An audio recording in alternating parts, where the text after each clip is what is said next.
Welcome back, everyone. Tonight, let's have a conversation with Nsima Ekere. He's former deputy governor of Akwa Ibom State and one of the state's most prominent political figures.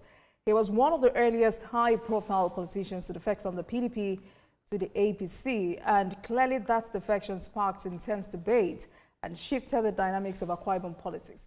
Now, with the recent defection of the sitting governor to the APC, the political atmosphere has taken yet another turn as Akwa Ibom navigates this new chapter. The calls for unity, reconciliation, and collaboration across party lines are growing louder.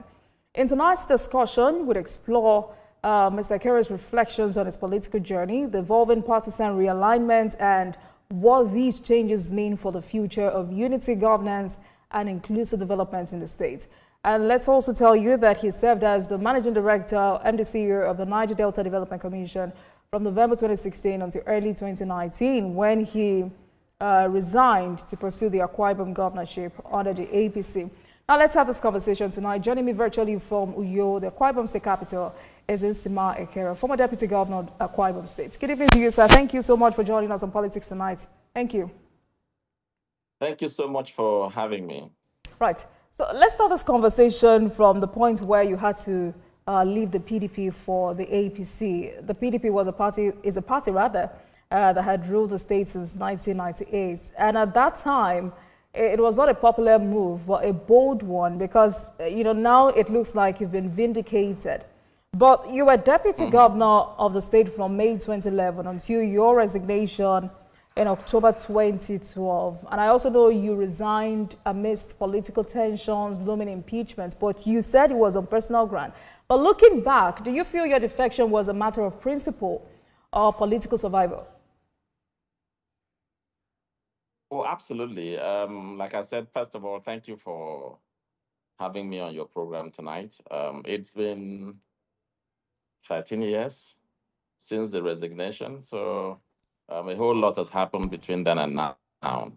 But in 2015, after the formation of the APC, I was one of the first, the very early, politicians of the state that defected to the APC.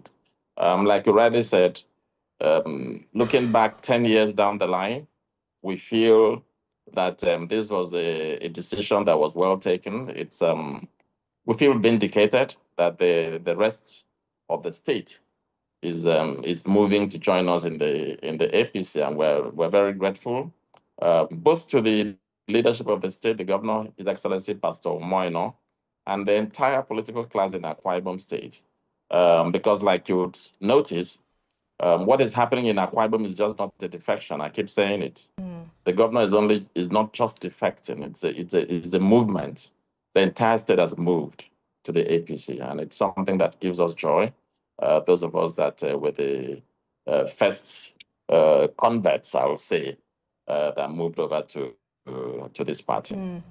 Because, you moved from the PDP to the APC at a time when it was politically risky in Akwa Ibom State. So I wanted to ask what informed that decision, because as a key figure in Akwa Ibom State, also, how did your your supporters feel at that time that you served as deputy governor for just a year? In 2015, the major reason a lot of us moved at that time was because we didn't believe that the internal processes of the PDP were such that would guarantee the democratic principles. We weren't happy with the way PDP was conducting its internal affairs. It gave us a lot of things to worry about at the time, and so we moved. It was purely on principle that we moved. We believe that democracy is where the government of the people, for the people. People should be allowed to make their choices, and their choices should be respected, and it should count. We didn't feel that PDP at that time could guarantee that, and that's why we moved. And don't forget, that was at the formation of the APC. So APC was the first election that APC was running in the country as a political party. Unfortunately, they won that election. But do you see any irony or vindication in the fact that the same political family that sidelined you in PDP is now aligning with the APC. Do you in any way feel defeated? No. I actually see. Listen, politics it evolves. There's no condition in politics that's permanent. It's interest that's always permanent. Our interests have aligned. And once the interests align, you see in politics you find people that were political foes who now become political friends and allies. So there's no feeling of defeat or anything. It's the fact that yes, this is politics is changing, and look at even nationally, you would see a lot of the political actors. You see at one point they are together, the next point it's interest as always paramount in politics. All right. I mean, it's good to see that you have this perspective, which is very rare in Nigerian politics. But what impact do you think the governor's defection will have on the APC structure and internal politics in Akwa Ibom State? So I think that Pastor Moino has a unique style of governance, and his politics is also very unique. He comes with what we all in the state refer to as he has a Ministry of Reconciliation, and he's been able to do it for the entire state. When he was in PDP, he was able to bring political actors from all shades of opinions and all the political parties together. And I mean, I must confess to you that up until now, the APC in Akwa Ibom State has had its own fair share of problems. Okay, a lot of, I mean, since the last congresses of the party, there's been all kinds of problems going on in the party in the state. But I believe that with the coming of the governor and his style of leadership, that all of the problems of APC would have been resolved, because I believe that, going from the experience we've seen in the last 2.5 years, in the last 2 years of his governorship, he would be able to carry all shades of opinion along, and every person would find, a space within the political party in the state. And also, amid frustrations with PDP's internal politics, which was one of the major reasons the governor highlighted. Interestingly also, yes, there are those who strongly believe that Pastor Omo Eno's decision was self-serving and does not, stem from a desire to advance the state or connect Akwa Ibom to the federal government. Do you believe... Kindly hold on. Let me land with that question. Do you believe the governor's move strengthens or complicates APC's chances in the next election cycle? The governor's move is a masterstroke for APC in the South and indeed in the entire country. With the governor joining the APC, you can be sure now that, the APC is going to have a clean sweep at the next polls in Akwa Ibom State, by the grace of God. We have every confidence that, because you see, the governor did not just move. He didn't just leave and join the party. The governor spent months consulting all political stakeholders in this state, not just politicians. He also consulted even the traditional fathers. He consulted the fathers of faith, the religious leaders. He consulted with the women. He consulted with the youths. The entire state was consulted, and it's a decision that the state has taken. Apart from the consultation, yes, you must consult, but members of the PDP are saying there was no reason for the governor to have defected. Yes, you're a big supporter of the president. You could have stayed back in the PDP, yet supported the president ahead of 2027. But to be fair on the governor, he says he didn't want to engage in anti-party activities. So those who have said, the governor's decision was self-serving, what do you have to say to them? What do you expect PDP people to say? Really and truly, what do you expect them to say? You think they should clap for him? It's a sore loss. PDP knows that with the exit of the Akwa Ibom State governor, that the party is practically dead in the South. And it's the same situation all over the country. I don't believe that it's a self-serving decision that the governor took. It's a decision that was well-reasoned, well thought out, and it's in the best interest of the state. Let me just take you back memory lane. Over the years, from 19, in fact, even from the NPN days in the 70s, in 79, you would recall Akwa Ibom has always been part of the mainstream. In the Second Republic, we were part of NPN. In the Third Republic in 99, we were part of PDP. It's, some people say the APC in 2015 was a virus that wasn't expected. So that virus now made Akwa Ibom to be out of the mainstream of the national politics. The decision of the governor today or right now is a very bold and courageous decision that has returned Akwa Ibom back to the mainstream of Nigerian politics. And we're all very happy with it. And this is a position that we've always been anyway. We've always been with the mainstream of Nigerian politics. So it's the right place to be, as a matter of fact. All right. But what would you advise the APC leadership to do to avoid the kind of internal divisions that forced you out of the PDP years ago? Oh, so the major problem, like I did tell you earlier, the major problem that drove us out of the PDP was lack of internal democracy. Fortunately, APC doesn't and is not showing any signs of that. So my advice to you're speaking from a personal angle, Mr. Ekere, you're speaking from a personal angle, because there are some politicians in the APC who would feel disgruntled that they had suffered for the party over the course of the year, and the years rather, and the governor is now in the party just to, oversee the affairs of the party, and practically is now the leader of the party. So again, that we must differentiate between saying you suffered for the party and internal democracy. The issue I was talking about that made us leave the PDP was lack of internal democracy. That's very different from people that have been in the party. I mean, the issue of party patronages and rewards, the reward system, it's a matter of discussion which has been ongoing. And I think it's something that the leadership is listening to. And you see, people generally have got to be patient. There's no way the political party and indeed the government can reward all politicians the same day.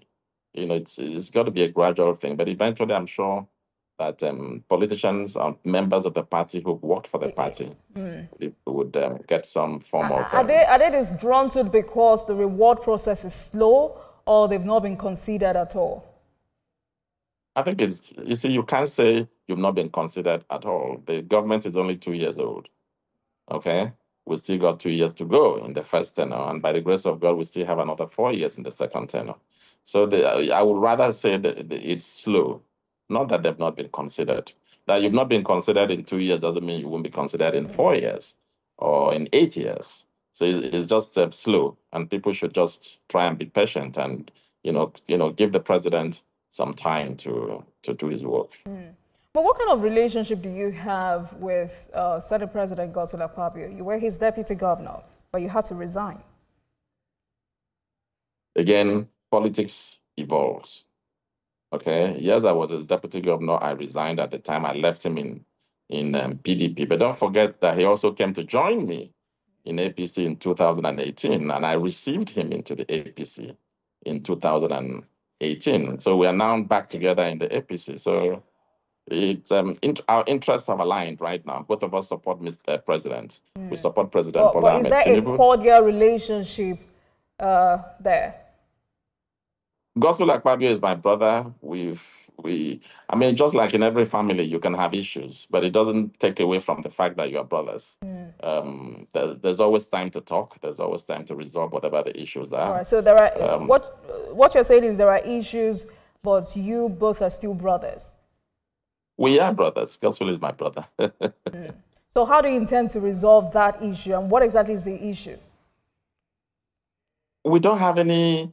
You make it sound like there's a major issue. There's absolutely none. Okay, so what is the minor issue? There is no minor issue even.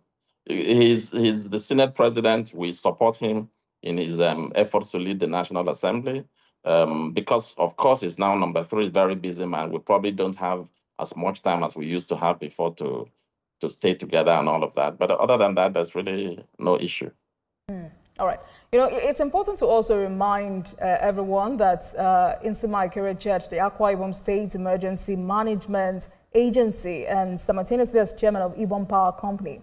And that's the power generating company owned by Akwa Ibom State. So let me ask you, do you still want to become governor? Are you still not seeing that ambition? No, that's done. It's gone over. I'm out of the governorship race. I don't see myself running that race anymore. I've actually dismantled all of the structures I had for governorship, and that's not happening anymore. And I'm wondering why, because, you know, one of the reasons why you left the PDP for APC, just like you said, was because you wanted to become governor, but that primary election didn't favor you. You had to leave. Udom Emmanuel won that election. Now Pastor Umo is governor and would likely go for a second term. You were APC's Akwa Ibom governorship candidate for the 2019 governorship election, and you're still very prominent. Yes. And this would have been a perfect time for you to test your popularity again.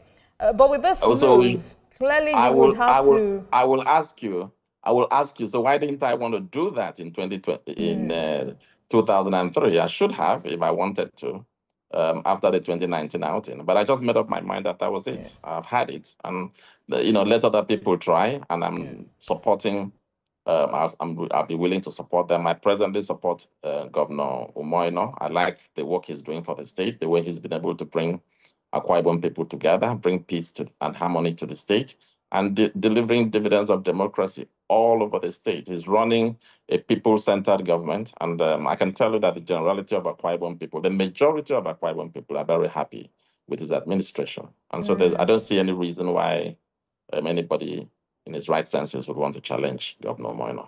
Well, because I wanted to say, some of your supporters are not happy. Does this mean they are unhappy on your behalf? Do they know that you're pleased with how things have turned out, sir? How? They're not happy about what? Sorry. All right. So are you considering running for any political office? You said you're no longer interested in running for governorship. What would it take for you to return to frontline politics in Akwa Ibom State? I think I'm still in frontline politics.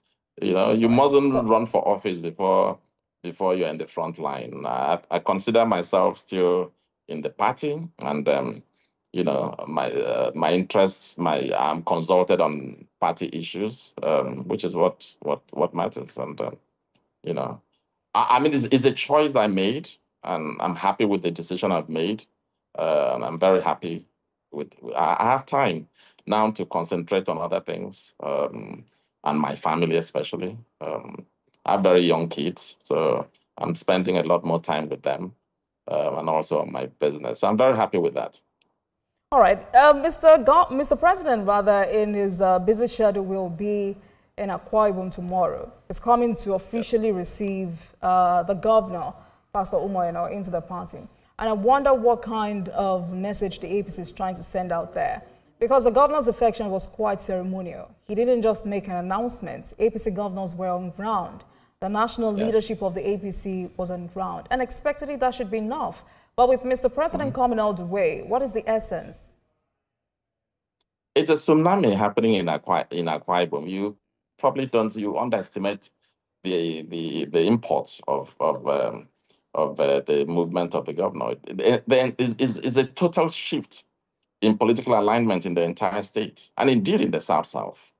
Okay, and well, you know that most times when these things happen in political rallies, so basically what's going to be happening tomorrow is that the entire state is going to come out. For those of you, well, not you, but some people thought the governor moved alone. What you'd see tomorrow is that all of the grassroots supporters of the governor, the hitherto PDP supporters from the grassroots, all of us would troop out to the stadium tomorrow to receive His Excellency the Governor into the party, and all the other high-profile campaigns into the APC. And it's a bold statement that Akwa Ibom State is making, that right now Akwa Ibom State is won under the leadership of Mr. President in the APC.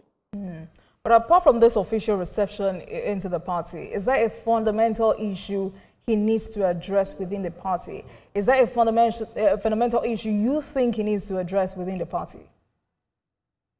The governor is coming into the party. We'll look at what the issues in the party are. If there are any issues, I'm sure it will be addressed internally. but there's nothing for the press to worry about. Don't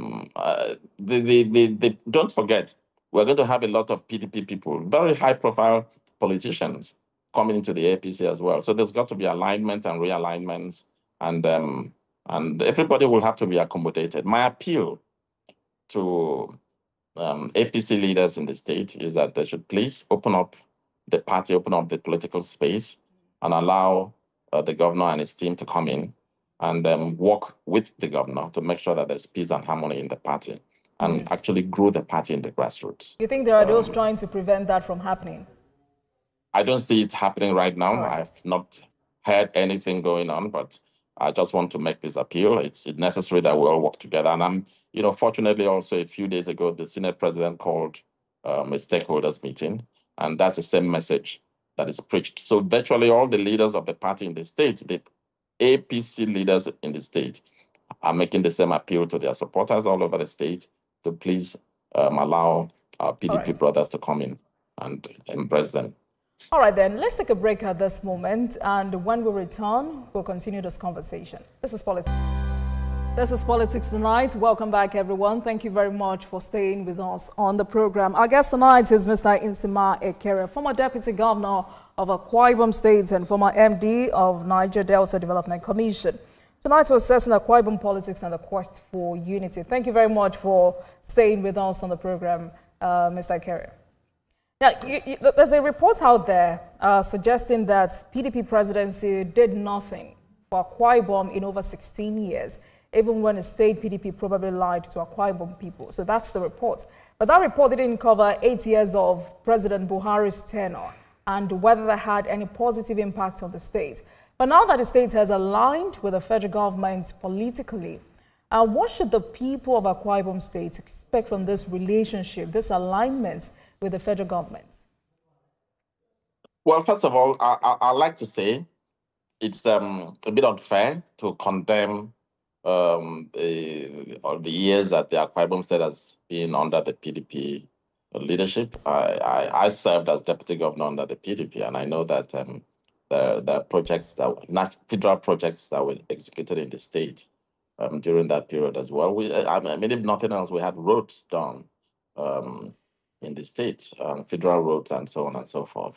But right now, with the state aligning with the center, and we have a high-profile indigenous of the state as number 3 man at the Senate, I can assure Akwa Ibom people, and I like to believe that we'll have a more synergy between the state and the federal, which will actually translate into tangible dividends of democracy for the people of the state. The governor is interested, I know, about the Deep Sea Port project, which I believe with the collaboration of the federal government can see the light of day. I think that's the major project that we would like to see come. And it's an economic changer. It will change the economic landscape of the state if we can have our Deep Sea Port project realized.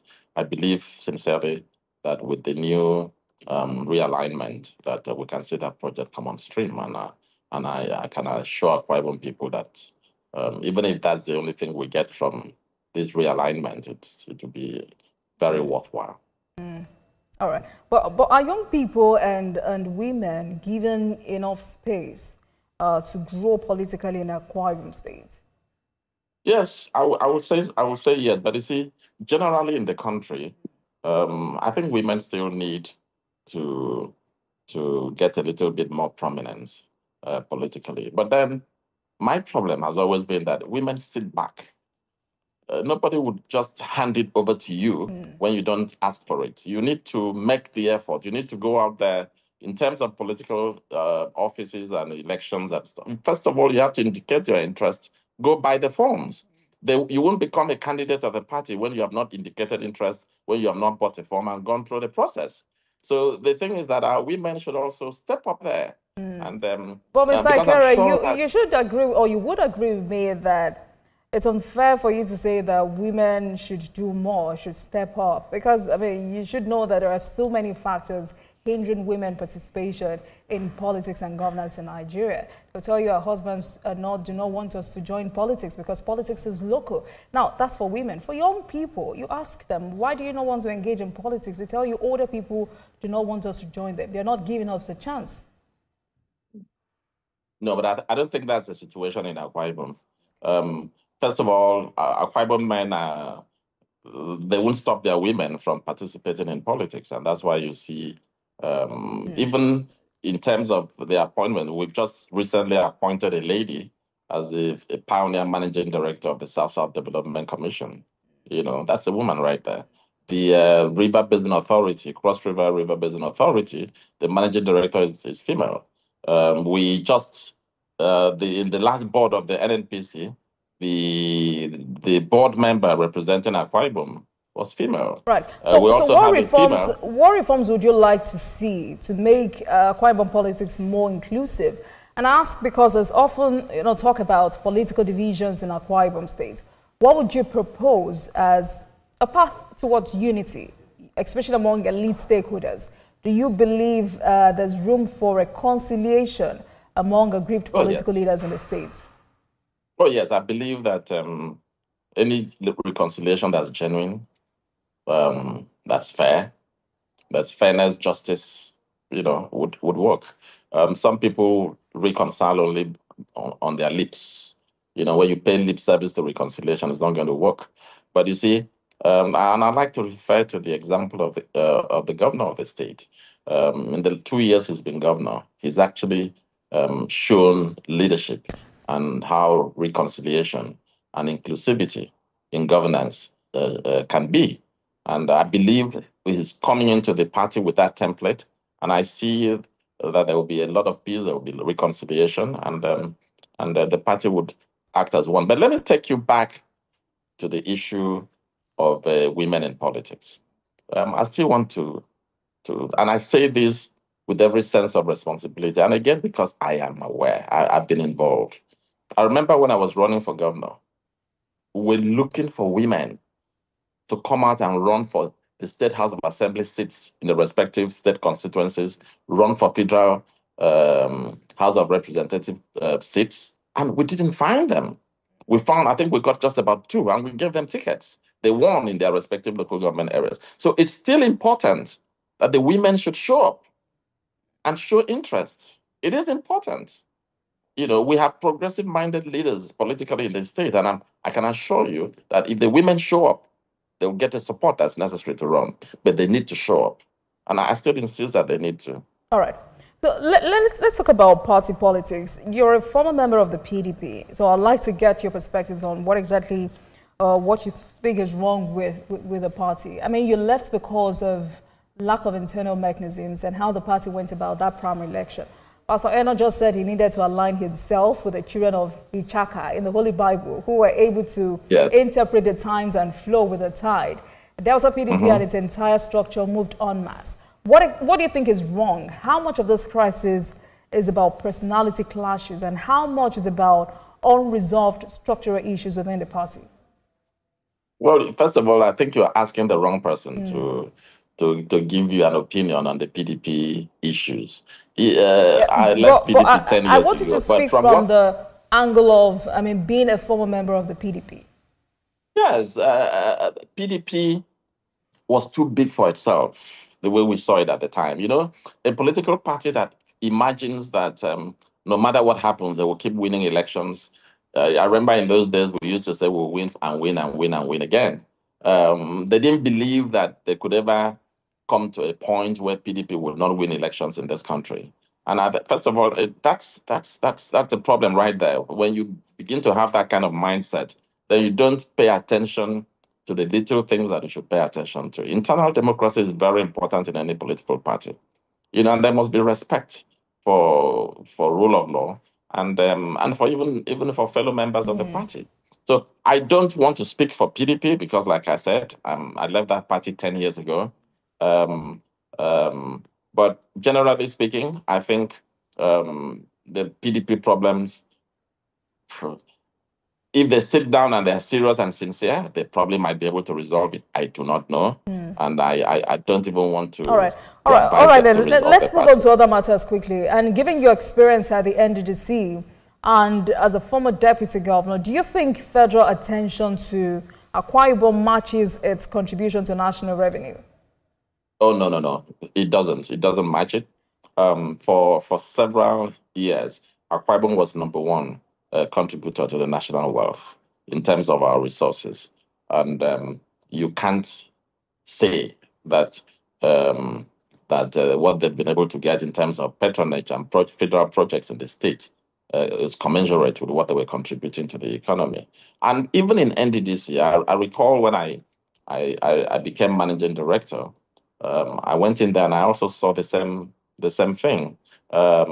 NDDC projects are supposed to be distributed amongst the member states in the ratio of their contribution to national wealth. And like I said, at that time, Akwa Ibom was number one. It's no more number one right now. But at that time, Akwa Ibom was number one contributor to the resources of the country. But in terms of projects in the NDDC, they didn't get a fair share. It was mainly Delta and Rivers that had most of the projects. So I had to consciously change that to make sure that the principles of fair and equal distribution was respected in the NDDC. Right. So I believe that Akwa Ibom still can get some more patronage. If that's the case, what should be the state's strategy for leveraging its oil-rich status to demand more from the federal government? What I mean is, what specific areas, such as infrastructure, environmental remediation, or youth empowerment, should the federal government prioritize in Akwa Ibom State to reflect a fair return on the state's contributions? Infrastructure. We have several infrastructural needs which the federal government can look at, but also the governor has talked about the ecological problems in the state for which we need federal government intervention and assistance. You see, it's a collaboration between the state and the national that can actually resolve all of these issues, which is why I'm happy. One of the reasons I'm happy that the governor has now aligned with the federal government, and I'm sure, and with the assistance of the Senate President, I'm sure we can get as much as we should from the center with this next move of the governor. Earlier, you wanted to talk about your leadership under the NDDC. So, what key projects or initiatives would you say made the most tangible difference in the lives of Niger Delta residents? Can you point to one project that truly symbolized what you were trying to achieve as MD of NDDC? So the major thing we tried to do in NDDC was, first of all, to resolve the internal problems of the commission. The commission has, I talked about this, I think, sometime last week. There was this issue of overtrading. Too many projects scattered all over the place, a lot of them uncompleted, and then less than 10% of those projects being funded. And then because of, I know that the federal government has put in a lot of money into the NDDC, but at the same time, they haven't, the federal government contribution to the commission is not up to what the law that set up the commission expects it to be. At the time I was managing director, we had a deficit of over 1.5 trillion. And my position is that if that money is paid to the commission, it will put the commission in a position where they can fund all of these projects scattered all over the Niger Delta region, which are not completed. And that's why a lot of people say money has come into the region, but they can't see it. You can't see them because the projects are not completed. You have thousands and thousands of projects all over the Niger Delta uncompleted, no money to fund, to pay contractors. So if the funds come in, if this shortfall is released to the commission and such that they can now use it to pay the contractors and pay for projects that are viable, which can be completed, then you now begin to see a lot more projects done by the NDDC. And then you can at least justify the money that has come in. But, in addition to that, I think one of the major problems of the NDDC has been the high turnover of management. I left NDDC in 2019, and between 2019 and the last 2 years, you had 5 managing directors. How on earth do you expect that commission to function? A managing director comes in before he has the opportunity of sitting down to understand the system. He's changed. He's out. So definitely he can't do anything. The next comes in and it's on and on and on like that. But that's why I commend the president for allowing the management of NDDC for the very first time in a long time to remain. Because that's the only way they can consolidate, work, and achieve measurable dividends at the end of the day. Because if you keep changing management, every other day, then definitely there's not much you can expect from them. Yeah. Right. And gladly, we now have all the development commissions legally in existence. Is this really a game changer? And, interestingly, because our first shot at development commissions was in the First Republic. But now that we're back here, how crucial are these commissions to regional development? How significant is this step towards, accelerating the social economic development of the regions and perhaps lay the foundation for that infrastructural development? So I believe it's going to be a game changer for regional development. And you see, every zone, every region of this country is unique. Unique cultures, the terrain is different, like the Niger Delta terrain is different, South-South is different from the Northeast, for instance. And the challenges of the regions are also different. So I believe that what Mr. President has done is actually, attacking holding the bull by the horn, so that every development commission in the respective regions will target on what the challenges of their regions are. And I believe that with the right management in place and commitment from the management, these would yield positive results for the country. And it's a cumulative. You see, the issue of management and development it's cumulative. Every little helps and adds up to overall development of the country. All right. So by the time we have these regional development commissions working in their respective areas, I believe it will, but translate. With what we experience with the NDDC, how do we ensure these commissions do not become conduit pipe for corrupt practices, do not become another avenue for financial mismanagement? And I mentioned NDDC for obvious reasons. Thankfully, you're the former MD, you're one of the former MDs of the NDDC, because despite the huge financial resources pumped into the commission over the years, the region still suffers same challenges. Until recently, the commission had experienced mismanagement of funds, contractors that collect mobilization fees and simply take a walk, allegations of politicians feeding fat on Niger Delta resources, and reports of terrifying wasteful expenditure. And also there are several challenges. So please speak to that. You see, Nigeria is Nigeria. NDDC is not, it doesn't exist in space, in outer space. It's part of Nigeria. Of late, in the last we've been hearing about what's going on in NNPC and what happened in NNPC and so on and so forth. It's the same thing in every organization, you see, the corruption issue in Nigeria is a national problem. It's not, you can't say it's only in NDDC or it's only, and again, like I said, I think the major problem the NDDC has been the problem of over-trading. And this is a problem that has been cumulative over the years.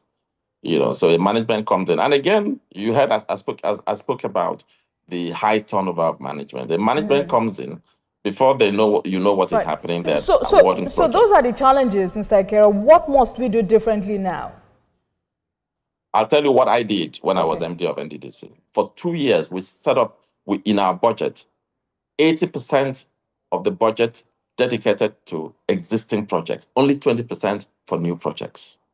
So if you stop awarding new projects, but rather try and work on existing projects, it will help. It will help to re-strategize on your balance sheet and help the commission to survive.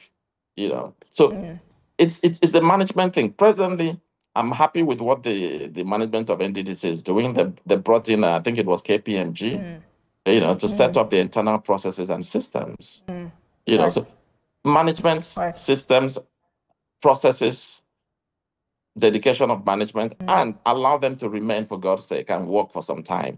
And I'm sure some of those problems would be addressed. And just to add to that, I remember that the former Attorney General of the Federation, Bukola Malami, once revealed that the Niger Delta Commission had over 13,000 poorly executed and unverified projects, despite 6 trillion naira allocation it received from 2001 to 2019. So that was why I wanted to know where you thought this change should start from. But quickly before I let you go, there's been this conversation, for a while now, there's been this conversation centered around resource control agitation and political instability in the south-south region of Nigeria.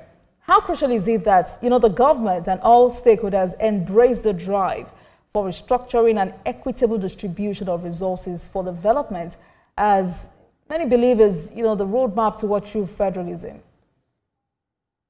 Well, you see, that when you talk about resource control and it gives, once the people in the region feel that they are getting a fair share for their resources, it helps to tone down the agitation. And I mean, you would agree with me, in the last 4 or 5 years, the issue of the agitation in the south-south, in the Niger Delta region, has really been toned down, and this, to a very large extent, is as a result of the efforts of the NDDC. People may not see it, they may not applaud NDDC, but I know a whole lot is being done by that commission to address the issues of insecurity in the region and, tackle the problems of, we had what we used to call Niger Delta agitators, so the NDDC has done a lot in that area. But I think generally the issues of insecurity and all of those have reduced drastically. All right, then. A great way to end the conversation tonight. And we look forward to seeing the president in Akwa Ibom State tomorrow. And hopefully this new alignment, gives the people of Akwa Ibom the true dividends of democracy. Thank you so much for joining us tonight. Former Deputy Governor of Akwa Ibom State and former MD of NDDC, Nsima Ekere. Thank you so much for your time, sir. And I look forward to more conversations with you. Thank you very much. Thank you so much. Thank you. And thank you very much for watching, everyone. That marks the end of today's episode of Politics Tonight. But before we go, let's tell you that the views and reactions of our resource persons are theirs and have no connection with TVC News. Meanwhile, you can watch the repeat broadcast of this episode at 12:30 a.m. Get in touch with us on our social media handles, Facebook, Instagram, and X at TVC News NG and at Olajubo Kedebu, using the hashtag Politics Tonight. We're also on YouTube at youtube.com/TVC News Nigeria.